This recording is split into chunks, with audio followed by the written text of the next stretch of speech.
TV Telugu. ఇప్పుడు AP top 10 చూద్దాం. వేసవిలో శరీరాన్ని చల్లబరిచే తాటి ముంజల అమ్మకాలు ఏప్రిల్ మే నెలల్లో జోరుగా సాగుతున్నాయి.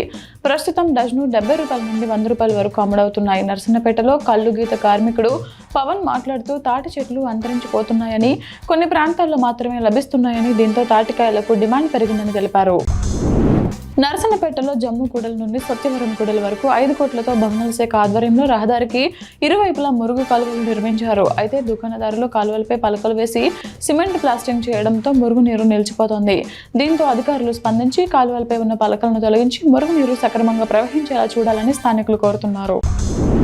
కోర్సిపాడు మండలం అనమనమూరు గ్రామంలో ప్రధానమంత్రి సూర్యఘర్ యోజన పథకం కింద మంజూరైన గృహ విద్యుత్ అవసరాల కోసం సోలార్ రూఫ్ టాప్ల ఏర్పాటు పనులు అసంపూర్తిగా ఉన్నాయని గ్రామస్తులు ఆరోపిస్తున్నారు. అధికారులు, గుత్తేదారులు రూఫ్ టాప్లను బిగించి కనెక్షన్లు ఇవ్వకుండా పనులను నిలిపివేస్తారని వారు వాపోతున్నారు.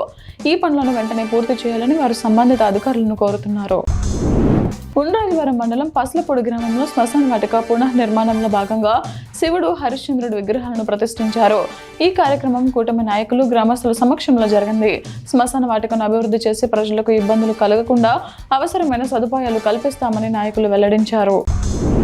సతనపల్లి పట్టణంలో ఇటీవల జరిగిన రోడ్డు ప్రమాదాలను దృష్టిలో ఉంచుకొని ప్రధాన రహదారిపై మరమ్మతు పనులు చేపట్టారు. రోడ్డుపై ఉన్న పైపులను భారీ యంత్రాల సహాయంతో తొలగించి సరిచేసే పనులు వేగంగా కొనసాగుతున్నాయి. ప్రమాదాలకు కారణమవుతున్న ఎగుడు దిగుడు పరిస్థితులను సరిదిద్దే ఈ చర్యల పట్ల పట్టణ ప్రజలు హర్షం వ్యక్తం చేస్తున్నారు. రహదారి మెరుగుదలతో ప్రమాదాలు తగ్గుతాయని వారు ఆశాభావం వ్యక్తం చేస్తున్నారు. ఎన్డీఏ ప్రభుత్వం రామతీర్థం అభివృద్ధికి ప్రత్యేకంగా దృష్టి సారించిందని ఎమ్మెల్యే లోకం నాగమాధవి తెలిపారు. రామతీర్థంలో పాత శ్రీరాముడి విగ్రహాల నిమజ్జనోత్సవ కార్యక్రమంలో మంత్రి కొండపల్లి శ్రీనివాస్తో కలిసి ఆమె పాల్గొన్నారు. సనాతన ధర్మ పరిరక్షణకు ప్రభుత్వం కట్టుబడి ఉందని, గత ప్రభుత్వంలో జరిగిన ఘటనపై సరైన న్యాయ విచారణ జరగలేదని ఆమె విమర్శించారు. సీఎం చంద్రబాబు రామతీర్థం అభివృద్ధికి నిధులు కేటాయిస్తామని హామీ ఇచ్చారని, రహదారులు, మాడవీధుల అభివృద్ధి పనులు కొనసాగుతున్నాయని పేర్కొన్నారు.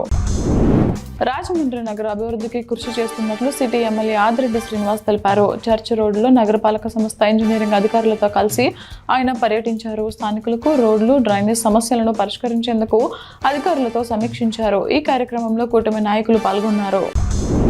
కందుకూరులోని టీఆర్ఆర్ కాలేజ్ సమీపంలో ఉన్న సోషల్ వెల్ఫేర్ బాలికల హాస్టళ్లను ఎమ్మెల్యే నాగేశ్వరరావు ఆకస్మికంగా తనిఖీ చేశారు. హాస్టల్ గోడపై చికెన్ 3 ముక్కలు వేస్తున్నారు సార్, అడిగితే మందలిస్తున్నారు, మాకు కూడా 5 ముక్కలు ఇవ్వండి అని విద్యార్థులు రాసిన వ్యాఖ్యలను చూసి ఎమ్మెల్యే ఆగ్రహం వ్యక్తం చేశారు. విద్యార్థులకు అందుతున్న భోజనం నాణ్యత, పరిమాణంపై వెంటనే సమగ్ర నివేదిక ఇవ్వాలని అధికారులను ఆదేశించారు. విశాఖ జిల్లా సీలేరులో యువ న్యాయవాది పూజారి అలియా హత్యకు నిరసనగా న్యాయవాదులు విధులను బహిష్కరించారు. నర్సన్నపేట మున్సిపల్ మేజిస్ట్రేట్ కార్యాలయంలో బార్ అసోసియేషన్ అధ్యక్షులు రావాడ కొండలరావు మాట్లాడుతూ ప్రభుత్వం ఈ హత్యపై తక్షణమే స్పందించి నిందితులను చట్టపరంగా శిక్షించాలని డిమాండ్ చేశారు. దీనిపై చట్టం కూడా తీసుకురావాలని సభ్యులు కోరారు. కుప్పం నియోజకవర్గం రామకుప్పం మండలం రాజపేట గ్రామంలో ట్రాఫిక్ అవగాహన కార్యక్రమాలు నిర్వహించారు. ఈ సందర్భంగా హెల్మెట్ ధరించకుండా వచ్చిన ఒక వాహనదారుడిని స్థానిక పోలీసులు గుర్తించారు. రోడ్డు భద్రతా నియమాలు పాటించాలని, వాహనాల్లో ప్రయాణించేటప్పుడు తప్పనిసరిగా హెల్మెట్ ధరించాలని అధికారులు సూచించారు.